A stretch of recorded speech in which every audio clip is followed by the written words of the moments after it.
Everyone has a story. Stories have power. They help us understand. Jessop's Journal is a collection of powerful, positive, and inspirational stories. It's time for Jessop's Journal. Hi, I'm Doug Jessop. Welcome to this episode of Jessop's Journal, where we share powerful, positive, and inspirational stories. Now, you know me, I like hats, and I like all these kind of props. So be looking in this show for each one of these things, because, you know, they are going to show up. And don't forget, life, my friend, life is never boring. In today's Jessop's Journeys, we're going up, up, and away. There's a phrase, you only have a certain number of summers, so you need to go for it. Well, I have to admit, I have a fear of heights, okay? But this next story, I took some really good medication, brought some sunglasses, and went up, up, and away. So here's the question for you. Have you ever been in a hot air balloon? Today? It's early morning in Park City, Utah. Will Drummer and his crew are setting up cables to a wicker basket. Fans start blowing air into a specialized fabric bag. This is no normal bag. It's technically called an envelope. It's 80 feet long and is starting to take shape. It's time to add hot air. The envelope starts to rise and wants to take the attached basket with it. You guys put your weight on there, please. Hold this down. For Will, pilot and owner of Skywalker Balloon Company, this is flight number 1254. For me, it's flight number 1.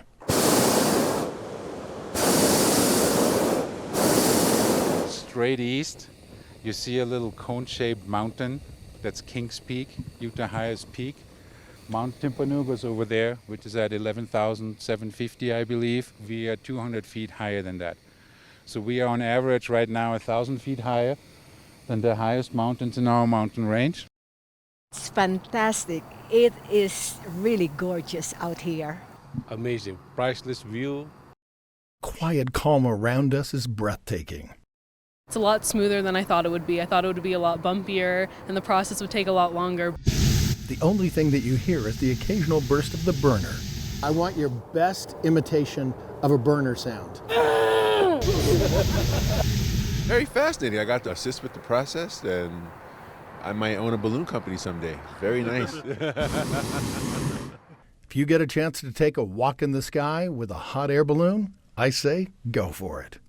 After I've done it, I can actually say, I'd probably go in a hot air balloon again. With another entry into Jessop's Journeys, people, places, and things you might not know about, I'm Doug Jessop.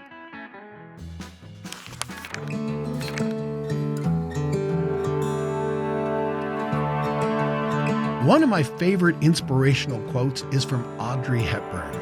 She said, "To plant a garden is to believe in tomorrow."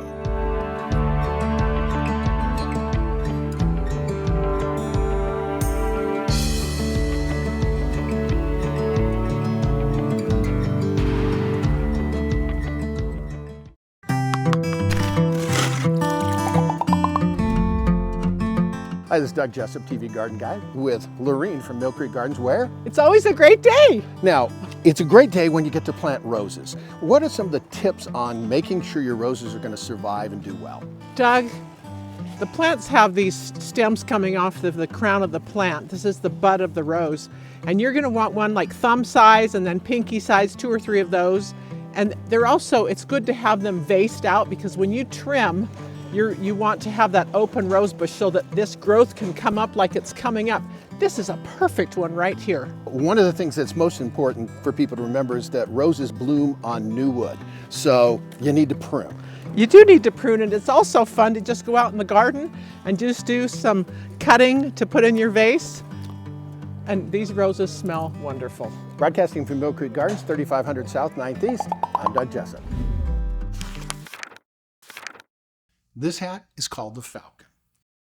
Rob Shallenberger is a pilot that has definitely earned his wings. With me today, Rob Shallenberger. Rob, thanks for coming on. Thank you so much, and appreciate you having me here, Doug. Not a problem. Now, I have to admit, a big part of the reason I came, to call you is my dad used to work with a guy that had the exact same name and it was in the military, and then I come to find out you had been in the military, but apparently no relation. But No relation, yet flew F-16s, T-38s, worked with the Air Force One for a little while, and you said, funny last name, that is true. So for the first few months, it was S+12. That was easier than Shallenberger. So that little plane, the F-14. Okay, yeah. Now, you mentioned the Air Force One thing. You can't leave me hanging. Tell me a little bit more. Yeah, so that was awesome. I mean, incredible experience. You can apply to be an advanced agent for Air Force One, and I did that my last year and a half in the Air Force. And really, it's where you go with Air Force One anywhere in the world that it goes. You go out in advance, a week to 2 weeks in advance, and prep everything for Air Force One. So work with the crew. You want to make sure the president gets in and out. And the idea is to have no news stories, no stairs incidents, nothing like that. Oh, come on, you're keeping us out of business, jeez, But this was cool. We went to Seoul, South Korea, Mexico, G20 summits. You just really see some amazing things. So another just cool experience and opportunity. Yeah, well, aim high, right? Well, yeah, there you go. Okay. How in the world did you get into the military in the first place? Well, do you want the long or the short version? Yes. The 3-minute version? Yeah, we got time. Since this is an interview and we're talking about life, and I know a lot of people, we all have different challenges, right? We're all going through something. And as a teenager, that was my time. I really had no direction. I had low self-esteem. It was a time in my life where I just didn't know what I was going to be doing, with life. It was tough. And I don't know if people can relate to that, but teenage years for me, that was my rough time in life. And I remember one day there's an event here in Utah called the Stadium of Fire, 4th of July celebration. And every year they start this 4th of July celebration off with this flyby of F-16s for anyone who's been there. And so my brother and I are sitting in the stands, and these jets come over, and if you've ever been around a fighter flyby, when they go over, you feel that rumble in your chest, and it's just an awesome feeling. Well, these jets flew by the Stadium of Fire, and we felt that rumble and that roar, and my brother and I looked at each other and said, someday we're going to fly those jets right over this stadium. And, it was at that moment that, if you want to call it the seed of a vision, call it whatever you want, but it was planted. And something changed in my life. And whereas I wasn't even on track to graduate from high school at that point, everything changed. I mean, I got laser focused and asked, well, how do you become a fighter pilot? And that's really, everything changed. I got my private pilot's license at 17. I said, okay, I've got to go to college. I'm going to compete with some sharp cadets all over the nation, for these coveted pilot slots. And so really it was 16 sitting in the Stadium of Fire, watching the jets fly by, that was the seed that was planted, or the beginning of a vision, and it changed everything about my life.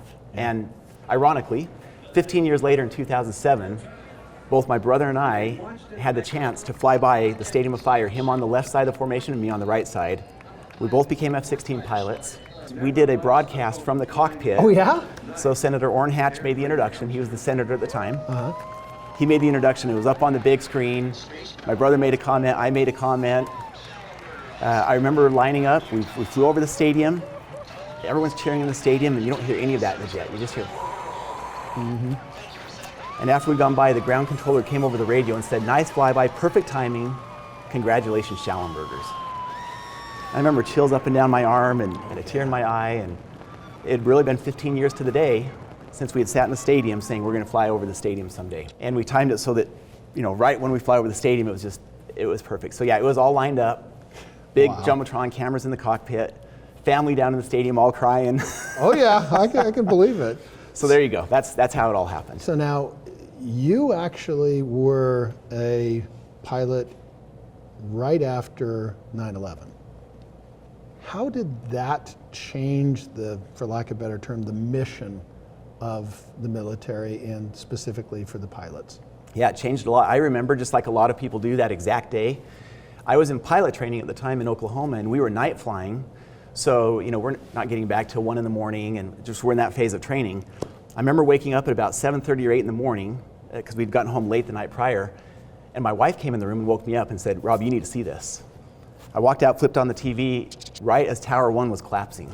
Oh, jeez. And I got on the phone, I called over, bases are getting locked down. I mean, I just got crazy stories from different friends who were in the F-16 at the time who were like, they were just told, get in the air. In fact, a friend of mine was in one of the 2 F-16s that was tracking down the flight that ended up going down in Pennsylvania. They were about 80 miles behind it, running it down. And they were literally on the radio discussing what happens if we catch it? We don't have any missiles. They just threw us right in the jet. We took off, and their plan literally was to, if they had to, ram the jet. Wow. Ram the airline. So they were going to try and hit the back or the wing, eject if they could, but possibly, give up their life. So to answer your question, it really changed the game. Obviously, the tenor and tone of war changed. Before, you talk about fighting governments. Well, now you're talking about fighting a decentralized group of people, Al-Qaeda. They don't have a home base. They don't have a country. Changed the whole dynamic. So our responsibility, I went to South Carolina after that, was called Noble Eagle. And for 3 years, we started flying air patrols over our own country. Wow. That had never happened before. Yeah. So, you fly over New York, there's jets over the Super Bowl. Anytime the president would leave the White House, there's 2 F-16s or 2 F-15s or whatever with the president. So, Bush at the time, when he'd go to visit his ranch in Texas, people don't know this, but there'd be 2 fighters over the top of him 24 hours a day. We had never done that before in the United States. So it really did change the face of everything. And of course, now we're years later after that's happened, and warfare as we know it has changed. I love being a grandpa. One of my grandkids had a Wolverine party just recently, okay, Well, in this Treasures Remembered, I got to visit with somebody that has some very interesting Wolverine memorabilia.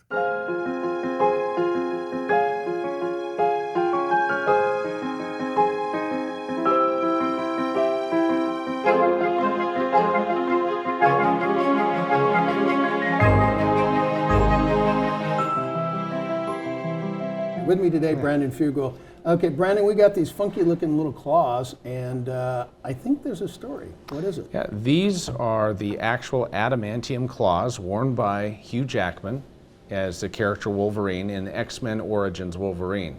The from 2009. actual movie used, wow, okay, that's cool. So these are his indestructible claws. Worn on screen in the action sequences by Hugh Jackman.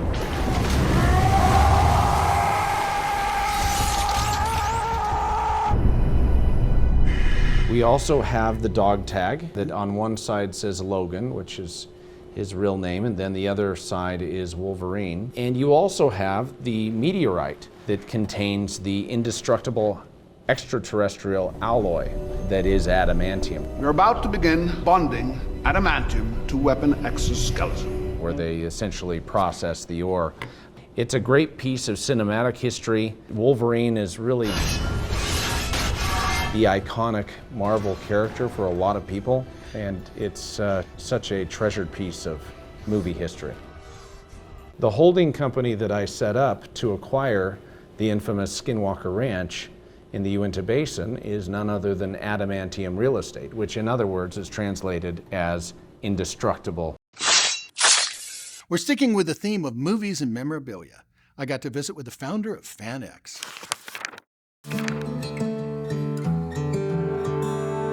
For people that don't know, you are the guy that basically created the comic book convention idea for Salt Lake City. Where did that come from? Well, when I was with Daz 3D or Daz Productions, we were vendors at some of the different comic conventions around the country. We realized that some comic book artists and some of the creative type people were using that software to render out images for comic books. And so we thought that'd be a good market to be in, to present our software. And so there were some times that we, as I started going to those conventions, I just got pulled into the energy of those events. I remember meeting Lou Ferrigno and Kevin Sorbo and other celebrities at the event. And as we were vending there, I just thought, man, why don't we have something like this in Salt Lake? And come to find out, there were a few conventions that were smaller, but it's like they were a sliver of what the big convention was. And so we looked at let's bring that here. And I actually talked to another company about bringing an event like that to Salt Lake, the company that we were vending at, and they didn't feel like it was the right place for them to go. They were going for the bigger cities. And oh, wow, they're probably kicking themselves now. When they found out how our first event went, they said, well, yeah, we sure missed the boat on this one. You think, because I remember being at your first event, and it was just like, whoa, okay, yeah, Dan, home run, buddy. You know, so how many people attended that first conference? Around 70,000 people. Holy criminy. What were you expecting? Well, this is interesting. We actually started out anticipating maybe 10 to 15,000 people. And so we started out at the Southtown Convention Center, and we had one of their 5 halls on reserve, and we had a second one that they would let us move into. So we kind of had that as a, expansion point. So when we announced tickets selling, and we announced we're doing the event, and we put the tickets on sale, we started seeing the tickets were selling. People were excited, and they wanted to come to the event. And so we said, we've got to go to 3 halls, and then 4. And then basically we realized we had expanded beyond that center. And we talked to the same company manages the convention center downtown. And they basically said, well, yeah, we'll swap you out, no problem. And so we ended up downtown. And that became like an inflection point of, what's really happening here. And people saw how big it was becoming because we had, we basically had overgrown that facility. And also the other thing about being downtown is I was excited because bringing in the celebrities that we were bringing in and having vendors come in from out of state and everybody, we just felt like downtown is the atmosphere to really put our best you foot get forward. to show off downtown. And everything. Yeah, exactly. Because I remember it was just like, okay, I'm coming down there for the station. Yeah, it's going to be a nice little event. Okay, so I'm like, whoa. I mean, parking was an issue, all kinds. It's like, wow, okay. Do you remember some of the celebrities that you had at that first event? I do. Lou Ferrigno and Kevin Sorbo. They were some of the very first guests that we announced and they were coming because I had developed a little bit of a friendship with them as I was at the different conventions. Around July leading up to the September event, we got William Shatner on board. Oh boy. Yeah. When we announced Shatner, ticket sales went from 4,000 tickets being sold in July towards the end of July when we had about 12 to 15,000 tickets sold. It was interesting to watch. Once we announced Shatner, everybody realized, hey, this thing's really coming together. This is going to be a big event. There's this thing called cosplay. Yes. I'd heard about it, but I'd never seen it in person. And let's get real. You have the ultimate people watching experience. It's like, what is the deal with cosplay? And first explain to people that don't know, what is cosplay? Well, cosplay is short for costume play. And so there's different levels that people can get involved with it. There's the level of where you just go and find a costume you like, you buy it, put it on, and come and enjoy the event. And I always try to make sure whenever I talk about cosplay, I let people know that you don't have to come to the event in costume. Right. But if you want to, you can. Yeah. But then you go to levels where people are spending days, weeks, months, years, whatever it may be, making these phenomenal costumes, and then they go and they're showcasing. They become part of the entertainment there. And there's even a level of cosplay where, and this is kind of the true form of it, where they're playing the characters. So you go around and you talk to a Batman, they're not going to talk to you as if they're person underneath it. They are Batman. Oh yeah, they're the role. They are the role, and they're method to the full extent there. And you can't. I have a lot of friends that do it, and when you see them during the event, you can't talk to them as, hey, how's the dog doing, or how, whatever. Yeah. No. This is the character, and they're staying. They're not going to break character for you. I remember there was an experience where I went around the show with Nisha and Reagan from Good Things Utah. There was this group of characters from Doctor Who. Yes. Okay, they were like cement character type things. Okay, that this one was like a gargoyle or an angel or something like that, and we went up, and it was just absolutely still. Okay. Yes. For all we knew, it was a mannequin. Right. Okay. And then all of a sudden, one of them moved and scared the bejeebers out of them. It's like, wow! So I know exactly what you're talking about. The show's called Jessop's Journal. Yes. And my journal's got all these marks and scars and all kinds of stuff. So the last official question. Mr. Dan Farr, how do you want to leave your mark? I want to be remembered as somebody that brought a lot of happiness to others. I have my Facebook page. I have a quote from P.T. Barnum. It says, the best gift that you can give is the gift of happiness to other people. And if I can help do that, I love doing it. That's why when I go to the events, I love watching people have those fan experiences. I love to see them with their family and they're excited to be there. That's what pulled me into it. It was really the excitement of the other people, not because I was a super fan. You know, if I talked about the continuum, I'm maybe a little more, you know, not in the super fan area, but I enjoy all the pop culture stuff, but I really have become a fan of the fans. And when I see them have those fan moments, it's like I'm living vicariously through them. Oh, I believe you, because you know the thing I look at is I look at all these little kids, and I guarantee that when they get older, they're going to say, "You remember that time we met so and so? Yes. That was so cool." And it was because of you. To me, life does come with scars. Life does make marks. The last question I ask everybody, and I'm going to ask you right now, how do you want to leave your mark? We've had a Wolverine theme. We've talked to the founder of FanX, but you know, we just don't talk about Bruno. We don't talk about Bruno, but it was my wedding day. It was our wedding day. We were getting ready and there wasn't a cloud in the sky. No clouds allowed in the sky. Bruno walks in with a mischievous grin, thunder, telling the story, or am I? I'm sorry, we need to go on. Bruno says it looks like rain. Why didn't he tell us? In doing so, he floods my brain. Abuela, get the umbrella. Buried in a hurricane. What a joyous day, but anyway. It's a heavy lift with a gift so humbling. Always left Abuela and the family fumbling, grappling with prophecies he couldn't understand.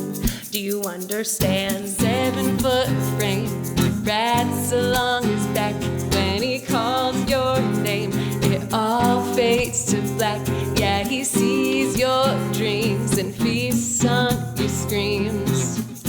We don't talk about Bruno, no, no, no.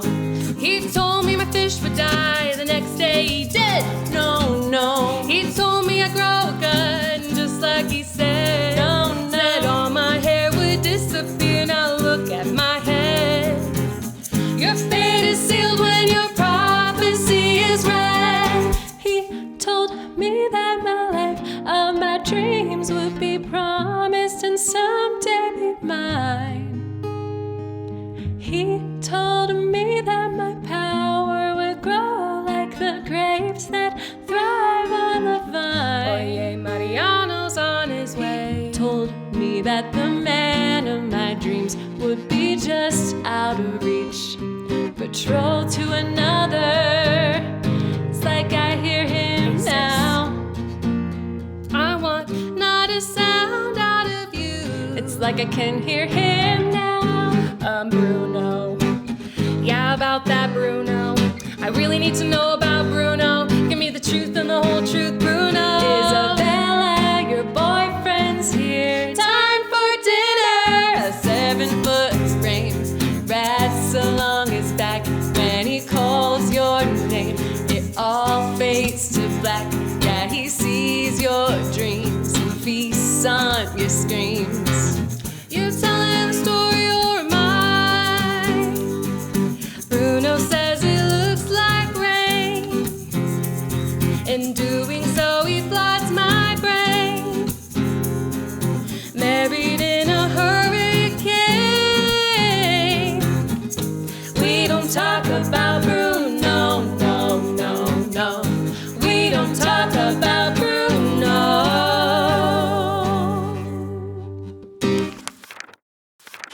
What makes you smile? Spry Natural Xylitol mints make me smile. I think it might help you too.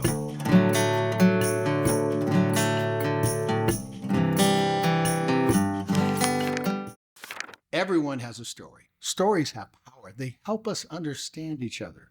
To understand this episode, let's connect the dots, if you will. Okay? We talked about the military. I had a friend that served in the military. We talked about Wolverine and movies and FanX and all that fun stuff. This guy loved that kind of stuff. He was also an incredible photographer. In fact, this camera right here, Tracy Smith helped me pick it out when I started this show a number of years ago. Unfortunately, Tracy Smith died recently, way too young. So I'm going to end the show with a tribute to my friend and colleague, Tracy Smith.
Wow, we're almost 18 hours in. We are 18 hours in. Wow. See ya. Bye.